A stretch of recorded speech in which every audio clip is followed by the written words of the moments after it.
Hello दोस्तों, स्वागत है आपका वीकेडी फिनो केयर यूट्यूब चैनल पर। दोस्तों, आज की इस वीडियो में हम जानेंगे कि हमारे बैंक अकाउंट में हम कितना पैसा रख सकते हैं, कितना पैसा जमा करवा सकते हैं तथा कितना विड्रॉल कर सकते हैं तथा एक व्यक्ति कितने बैंक अकाउंट अपने नाम पर खुलवा सकता है। तो ये सारी बातें हम आज की इस वीडियो में एक एक करके जानेंगे। दोस्तों, यदि अभी तक आपने वीकेडी फिनो केयर यूट्यूब चैनल को सब्सक्राइब नहीं किया है तो सब्सक्राइब कर लीजिए, क्योंकि इस तरह की फाइनेंशियल नॉलेज से जुड़ी जानकारी आगे भी आपको मिलती रहे। चलिए शुरू करते हैं। दोस्तों, आज के समय में देश के तकरीबन अधिकतर लोगों का बैंक में खाता है।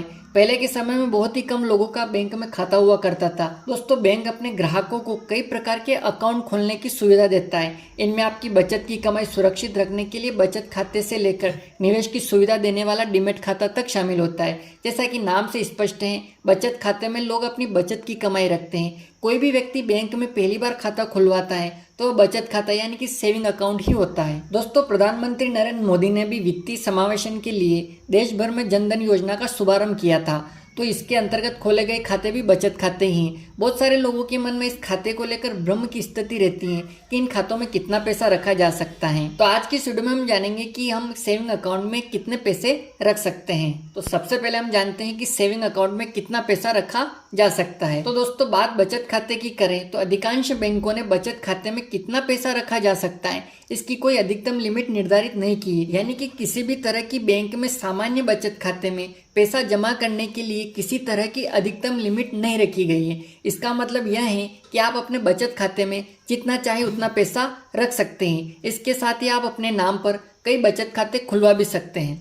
तो दोस्तों, यहाँ पर एक बात क्लियर हो गई कि आप अपने सेविंग अकाउंट यानी कि बचत खाते में आप चाहे जितना पैसा रख सकते हैं। आप चाहे तो 100 रुपये रख सकते हैं, अधिकतम में आप 1000 करोड़, 500 करोड़, 100 करोड़ जितने भी रुपए रख सकते हैं। तो दोस्तों, यहाँ पर दूसरा सवाल हमारे मन में आता है कि हम अपने नाम पर कितने सेविंग अकाउंट खोल सकते हैं। तो दोस्तों, आप अपने नाम पर कितने भी सेविंग अकाउंट खोल सकते हैं। कई बचत खाते अपने नाम पर खुलवा सकते हैं। इस पर किसी प्रकार की कोई भी पाबंदी नहीं है। चलिए दोस्तों, बढ़ते हैं अगले सवाल की ओर। दोस्तों, अगला सवाल है कि सेविंग अकाउंट में कितना कैश डिपॉजिट करने पर इनकम टैक्स का नोटिस आ सकता है। तो दोस्तों, अगर हम सेविंग अकाउंट में एक वित्तीय वर्ष में 10 लाख रुपए से अधिक जमा करते हैं तो हमें इनकम टैक्स का नोटिस आ सकता है। जी हाँ दोस्तों, अगर हम हमारे अकाउंट में 10 लाख रुपए से अधिक का रुपए पेमेंट जमा करते हैं तो बैंक हमारे अकाउंट की जानकारी इनकम टैक्स को देता है, जिससे इनकम टैक्स विभाग हमें हमारे सोर्स ऑफ फंड की जानकारी पूछता है और हमें हमारे सोर्स ऑफ फंड की जानकारी टैक्स विभाग को देनी होती है।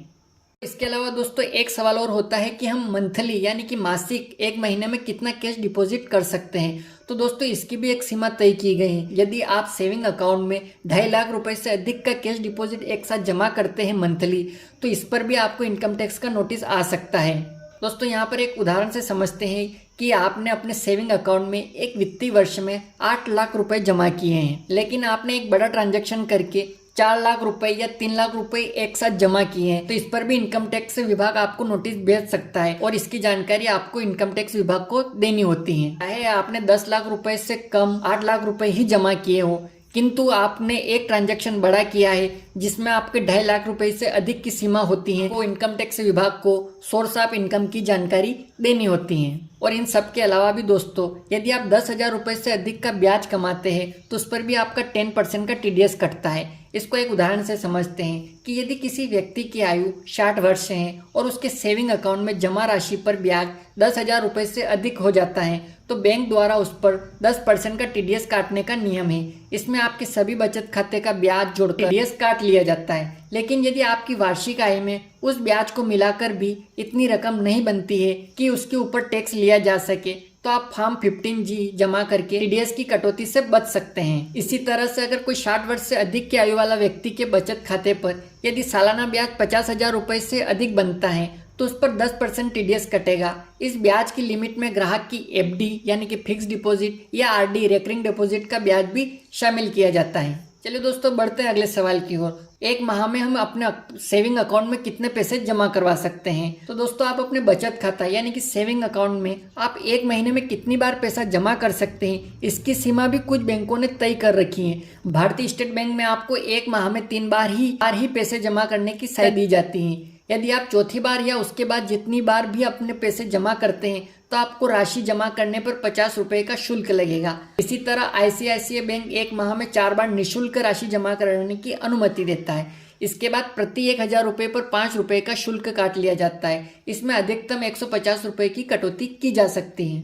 दोस्तों इसके अलावा एक सवाल और आता है कि न्यूनतम बैलेंस कितना होना चाहिए सेविंग अकाउंट में। तो दोस्तों सेविंग अकाउंट में जीरो बैलेंस वाले अकाउंट को छोड़कर बाकी सभी सामान्य खातों में न्यूनतम बैलेंस रखने की शर्त होती है। इसमें ग्राहक के औसत बैलेंस न रखने पर बैंक द्वारा पेनल्टी भी काटी जाती है। भारतीय स्टेट बैंक ने अपने बचत खातों पर औसत बैलेंस रखने की सीमा को समाप्त कर दिया है, किंतु पंजाब नेशनल बैंक के बड़े शहरों की शाखाओं में तिमाही औसत राशि 2000 रुपये रखी गई है। वहीं छोटे शहर की शाखाओं के लिए सीमा 1000 रुपये और ग्रामीण शाखाओं में 500 रुपये तिमाही का औसत बैलेंस होना चाहिए। इसी प्रकार प्राइवेट सेक्टर के बैंकों में यह औसत राशि ज़्यादा होती है। जैसे HDFC बैंक की शहरी शाखाओं में यह न्यूनतम राशि 10,000 रुपये है, तो वहीं छोटे शहरों की शाखा में 5,000 रुपये रखी गई हैं।